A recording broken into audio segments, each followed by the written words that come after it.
Oi, gente. Eu sou Ivan Ivanovic. Essa é a nossa oficina de fotografia das oficinas culturais aqui de Paranaguá. E nós estamos entrando no nosso segundo mês aí de atividades, né? Nós já fizemos 8 aulas em 4 semanas, né? Então, em setembro teve 4 semanas, outubro vai ter 4 semanas também, novembro e dezembro, que é o nosso curso. A nossa oficina nessa etapa aqui, no segundo semestre de 2020, né? Então, é uma continuidade, né? Mas também é uma nova fase, porque a gente vai começar a trabalhar agora umas questões mais estéticas aí de fotografia, né? Umas questões mais de olhar também e umas questões práticas aí da parte técnica, de como usar alguns programas de edição de imagem que podem ser úteis aí para o tratamento das nossas imagens. Deixa eu mostrar para vocês aqui mais ou menos o que eu tenho programado para esse segundo mês. Opa, não é aqui.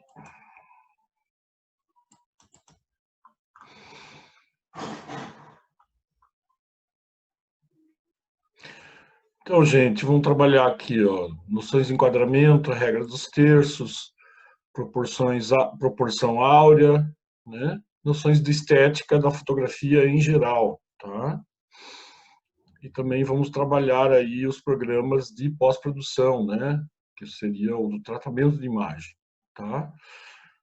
Sobre o tratamento de imagem, não é nada assim mirabolante, nível Photoshop, que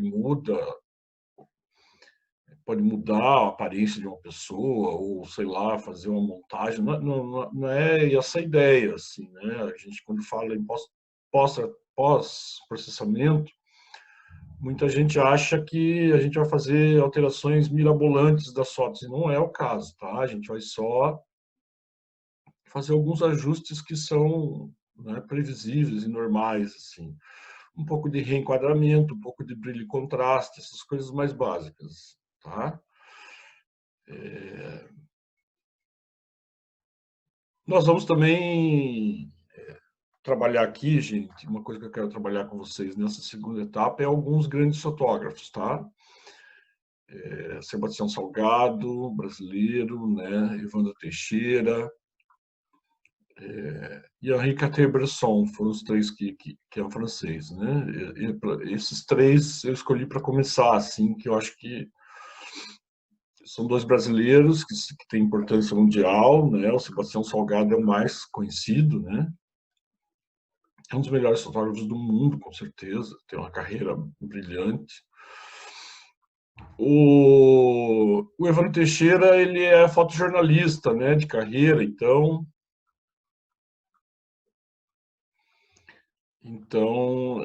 a atividade dele está mais ligada aí ao dia a dia, digamos assim, né? Ele já está aposentado, mas, né? E o Henri Cartier-Bresson, que é considerado o principal fotógrafo do mundo, aí, o principal fotógrafo do século XX, sei lá, o principal fotógrafo da história da fotografia, que foi um francês que já faleceu, né? Faz pouquinho tempo, faz, sei lá, 15 anos que ele morreu, e tem bastante material dele assim disponível. Então esses três eu acho interessante de passar para vocês também. Outra coisa que a gente vai trabalhar é alguma coisa dando continuidade àquelas fotografias de produzir fotografia em casa, né? Então eu quero fazer um mini estúdio com a caixa de papelão, né? Igual a Janaína fez ano passado. Quem já estava aí nas aulas ano passado deve ter visto o mini estúdio que a Janaína fez. E a gente vai fazer com a caixa de papelão e um pouco aí de tecido não tecido, aquele TNT, né? Enfim, essa é mais uma parte. E outros objetos que a gente possa usar para compor na fotografia em casa, né? Com luzes de Natal, tentar trabalhar desfoque de fundo, quando for possível, flores, coisas que a gente pode... Deixa eu mostrar para vocês aqui mais ou menos o que eu tenho programado para esse segundo mês. Opa, não é aqui.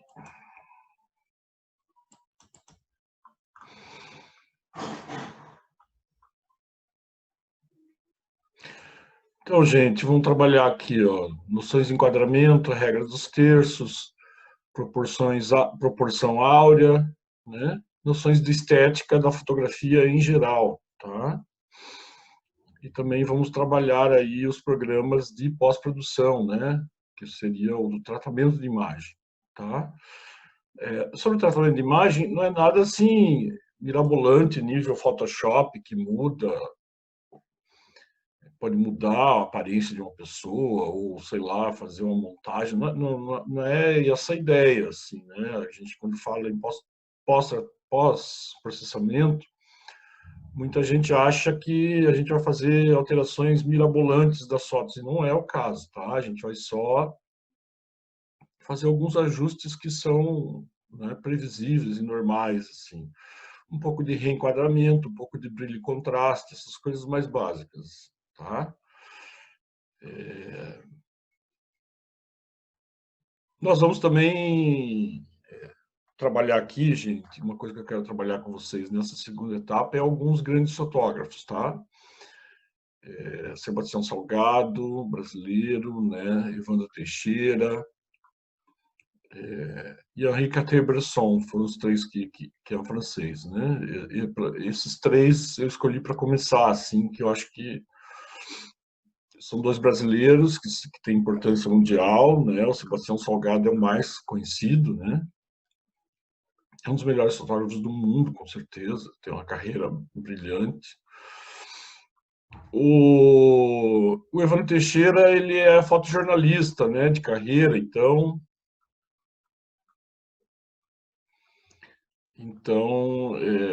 a atividade dele está mais ligada aí ao dia a dia, digamos assim, né? Ele já está aposentado, mas, né?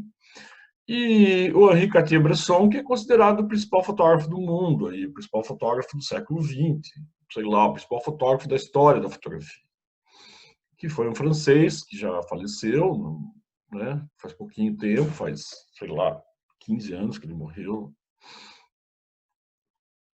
e tem bastante material dele assim disponível. Então esses três eu acho interessante de passar para vocês também. Outra coisa que a gente vai trabalhar é alguma coisa dando continuidade àquelas fotografias de produzir fotografia em casa, né?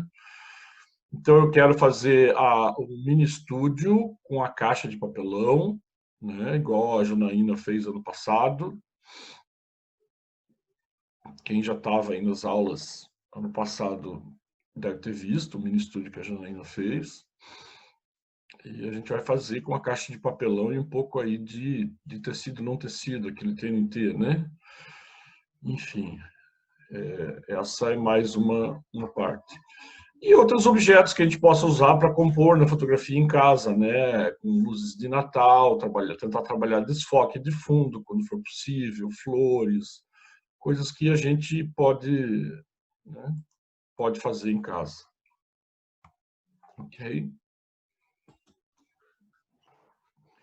Bom, gente, dando início aí à questão do enquadramento, né, primeiro a gente tem que tentar entender o que é enquadramento. Né? Enquadramento, da maneira mais simples de explicar, é para onde a gente aponta a câmera. Né? Mas quando a gente decide para onde apontar a câmera, é uma série de escolhas que a gente está fazendo. Né? A gente está fazendo um recorte da realidade que a gente escolheu colocar alguns elementos numa fotografia e não colocar outros. Né? Então, se a gente está na rua, a gente aponta a câmera para uma igreja, por exemplo, para um prédio antigo, ou para o mar, ou para o rio, ou para uma árvore. Né? Então, tudo isso é uma série de escolhas que a gente vai fazendo, né? Em busca de ter uma imagem bacana, que sirva para aquilo que a gente deseja. Né? ter uma foto bonita, né? Se houver alguma encomenda, se houver alguma expectativa em relação a essa foto, por exemplo, se tiver alguém com a gente que pede para a gente fazer uma fotografia, ou até se alguém que a gente nem conhece pede para a gente fazer uma fotografia, isso acontece, já aconteceu comigo várias vezes, né? A gente vai ter que tomar uma série de decisões sobre essa fotografia, né? Pode parecer muito simples assim, mas quando a gente começa a fazer isso conscientemente, isso começa a mudar um pouco, né? A gente começa a raciocinar sobre aquilo que a gente está fazendo, né? Raciocinar conscientemente na hora, parar e pensar antes de fazer foto, como é que a gente quer fazer essa foto. E daí não é só apontar a câmera, a gente também pode se movimentar fisicamente, né? Sair do lugar que a gente está e ir até outro lugar, né? Para procurar um melhor ponto de vista, etc, né? Digamos que a gente está num lugar turístico e a gente quer tirar foto de alguém, né? Ou alguém pede para a gente tirar uma foto. A gente vai colocar essa pessoa de corpo inteiro ou vai colocar essa pessoa, né? Ou vai, né? Isso são decisões que muitas vezes, se a gente está, por exemplo, usando um celular, para a gente tomar essa decisão, a gente precisa talvez se distanciar um pouco, né? Ou até se aproximar, etc, né? Muita gente está tirando foto hoje em dia assim, né? Na vertical, porque é na vertical que o telefone funciona, basicamente, né? Principalmente. Não é só na vertical que ele funciona, mas... Né? Então, eu posso tirar foto assim, né? Fazer um retrato.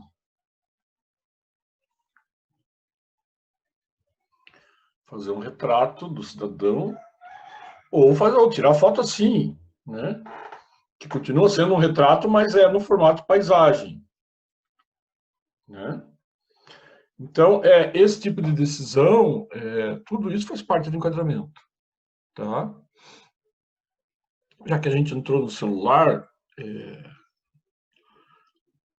existe muito isso, né? Como a tela do celular, a câmera do celular, ela é muito ampla.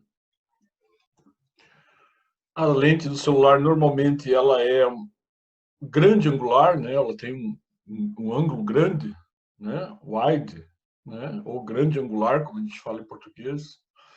Então, geralmente, se a gente não se movimentar, sobra muito espaço nas fotos, né? E isso faz com que a gente, muitas vezes, enquadre as pessoas de corpo inteiro, sem ter necessidade, né? E não favorecendo o melhor que a fotografia poderia oferecer, né? Então, nesse caso, talvez valesse a pena sempre colocar a pessoa de um lado da foto e colocar mais elementos do ambiente no resto da foto, tá? Eu falo isso, gente, porque como a gente recebe muito vídeo no celular e foto, e tira e manda também muita foto no celular, as pessoas estão se acostumando a usar praticamente, na maioria das vezes, esse formato de retrato, né? Né? E isso piora ainda quando a gente usa a proporção 16:9, porque a foto fica super comprida, assim, de altura. Fica super alta e estreita, né? Então, por aí começa uma dica. As pessoas, quando fazem vídeo também, geralmente fazem vídeo nessa posição, tá? Eu não acho que é ruim em si, mas o enquadramento, o que é o enquadramento? A gente colocar o que precisa colocar na imagem e tirar aquilo que é supérfluo. Isso é o enquadramento, para justamente a gente conseguir destacar aquilo que a gente quer destacar, né? Porque se a gente deixa muito espaço vazio, vago na imagem, né? Essa imagem não tá desperdiçando espaço, né? E ela fica com menos, ela acaba mostrando menos os detalhes que a gente queria que ela mostrasse. Só para dar um exemplo bem prático disso que eu estou falando, basta a gente reparar que os nossos olhos estão um do lado do outro, não um em cima do outro, né? Então, isso favorece, né, a tela da TV na nossa casa, ela fica assim, né, nessa posição, né? A tela de cinema também obedece mais ou menos essas proporções, né? Tanto que quando vai passar na TV, no noticiário, alguma coisa que, né, que alguém fez um vídeo de um acidente, de uma enchente, de alguma coisa, normalmente o vídeo está assim, ó, daí a TV tem que ficar preenchendo os dois lados, né? O vídeo está na vertical, né? A TV tem que ficar preenchendo os dois lados ali, só para enrolar aquilo que está na tela, né? Então, por mais que há momentos que a gente possa e deva fazer fotos na vertical, a nossa melhor visualização das imagens é sempre horizontal, né? Aí, e se você está considerando que as fotos vão ser vistas no celular, basta virar o celular e rotacionar a tela, tá? E quando a gente está falando em enquadramento, tem uma regra que pode ajudar muito a gente, facilita muito a nossa vida, que é a regra dos terços, tá?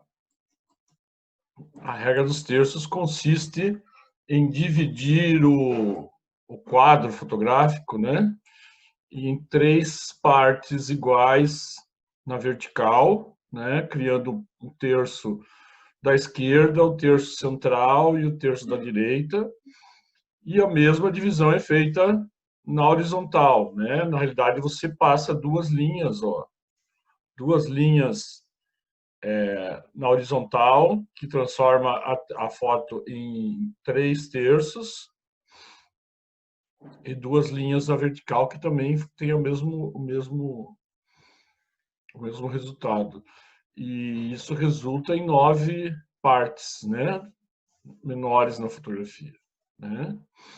Então, a regra dos terços, ela é o seguinte: a partir dessas linhas traçadas, a gente tenta colocar os pontos de interesse, os pontos chave da nossa fotografia, né, os objetos principais da nossa fotografia, em um desses 4 pontos aqui em que as linhas se cruzam, tá?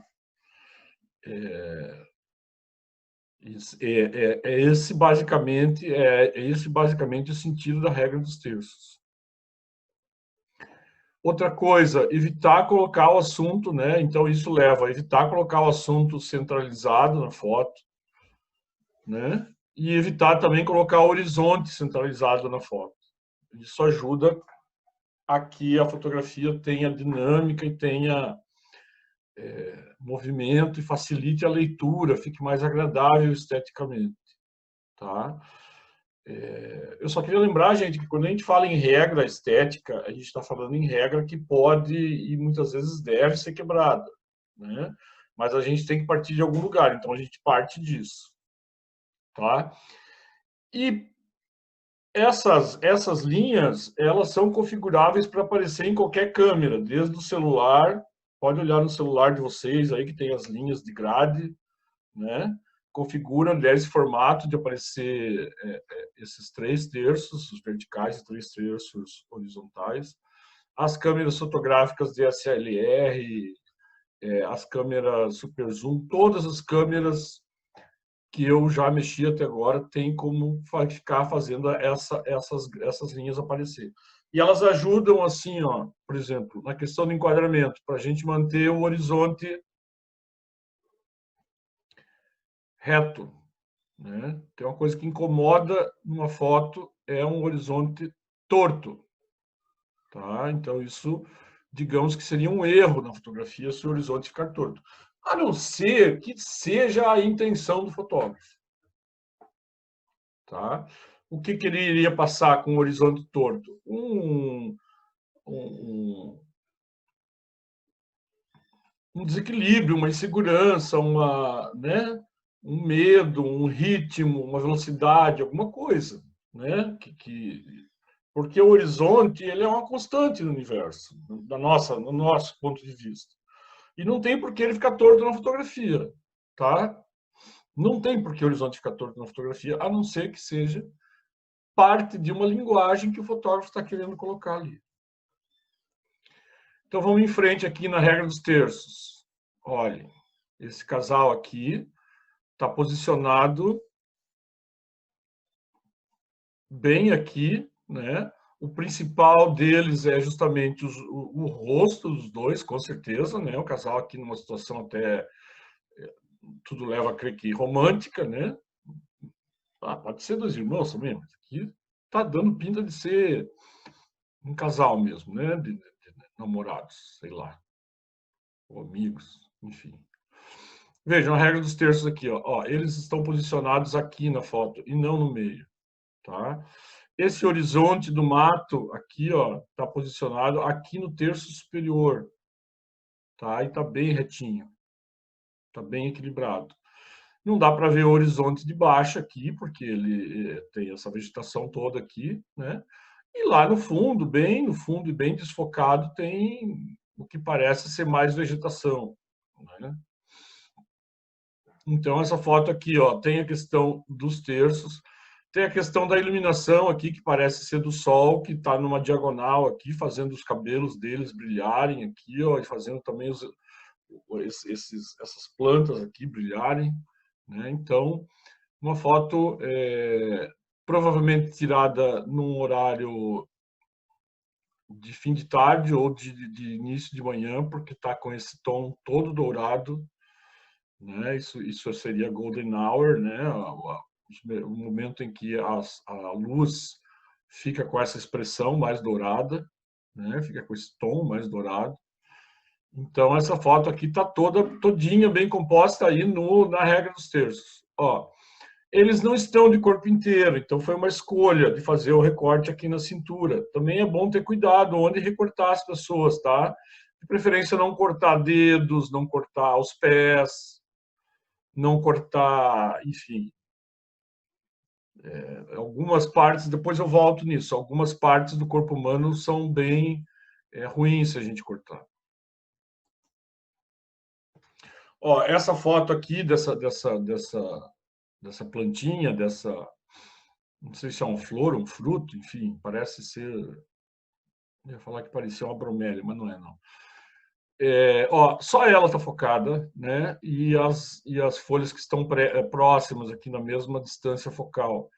Então, isso aqui o destaque da foto, tá? E, ó, o resto tudo desfocado, tá? Lembra que eu falei para vocês aqui, daí o fotógrafo tem que usar uma abertura grande na lente para conseguir esse efeito, tá?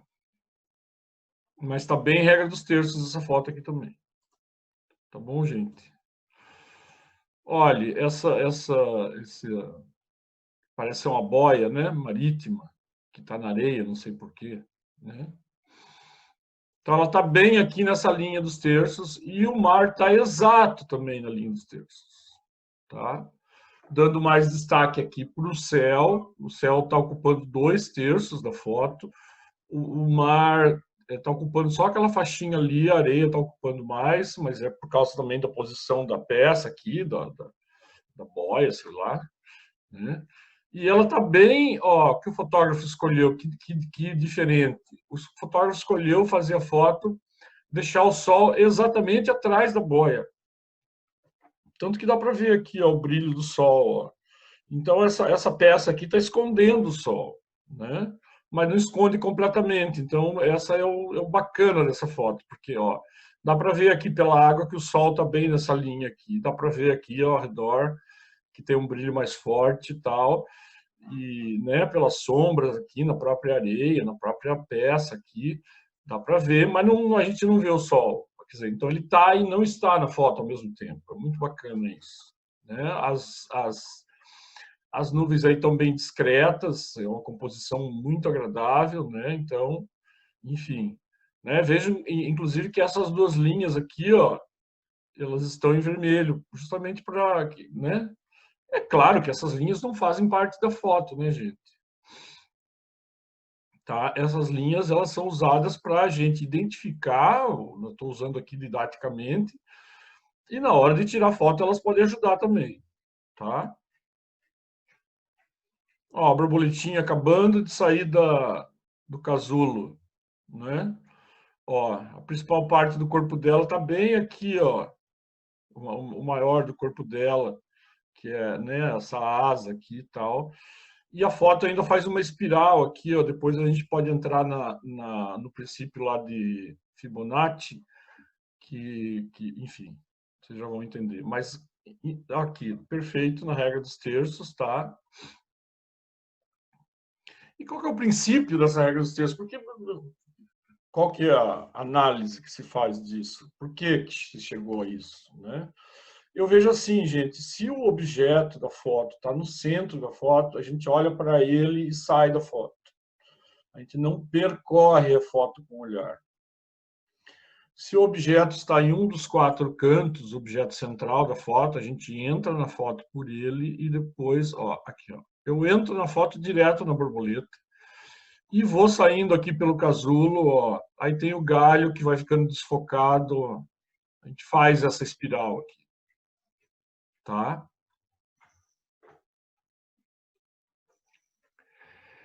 No começo da aula eu falei que a gente vai tratar de alguns grandes mestres. Essa aqui é a foto de um deles, né, do Henri Cartier-Bresson. Uma foto muito simples, mas absolutamente fantástica por vários motivos. Primeiro que ele conseguiu capturar esse ciclista aqui e dar a ele o princípio do movimento, a sensação do movimento, ó, porque ele está um tantinho borrado, né? Quando algum objeto está em movimento na fotografia, a fotografia é estática e não é, gente, mas porque aqui deu a sensação de movimento dessa bicicleta, apesar de que ela não sai dali, a gente infere que ela está em movimento, lógico, primeiro porque a pessoa está pedalando, e segundo que ela está borradinha assim, o resto da foto não está. Essa foto aqui é antiga, gente. Não sei precisar que ano, mas pela qualidade técnica da foto dá para ver aí que é antes da década de 50 do século passado. Então, enfim, a gente entra na foto onde? No ciclista. E depois o resto se encarrega de trazer a gente, inclusive, para subir essa escada aqui, ó.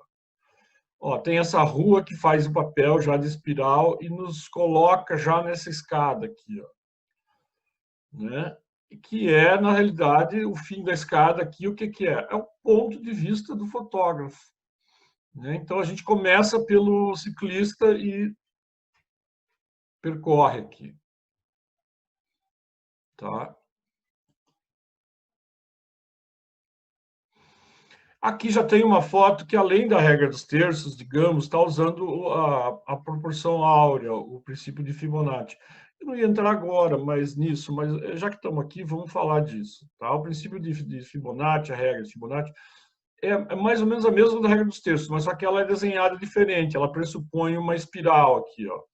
E ela pressupõe que cada quadrado desses, né, se soma com o próximo e resulta no seguinte, né? Tá? De tamanho. Por isso que ele vai dobrando sempre aqui, ó.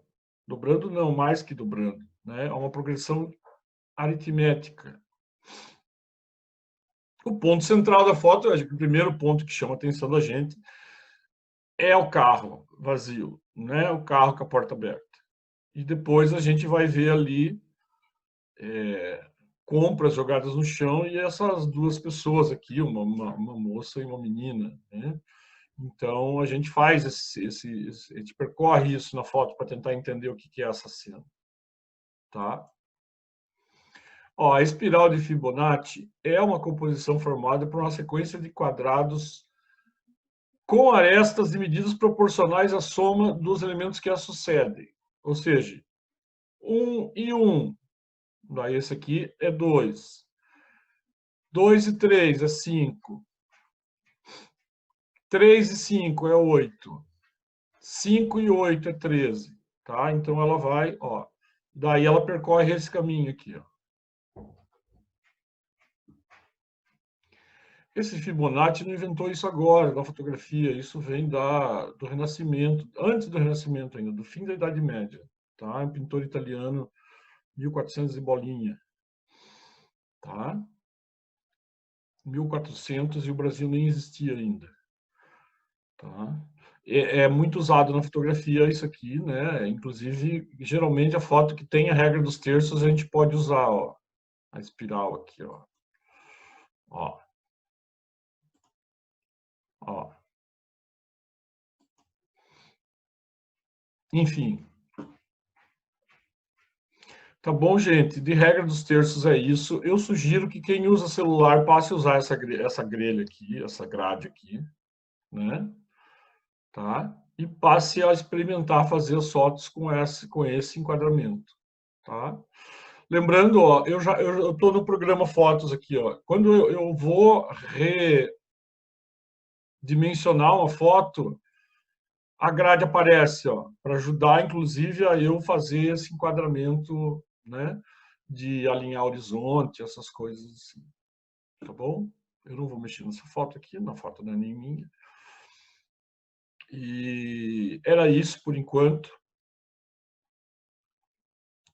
Logo mais tem a nossa próxima aula e na quinta-feira tem a nossa monitoria, tá bom? Obrigado pela atenção, gente, um abraço e nos encontramos aí pelo YouTube e Facebook.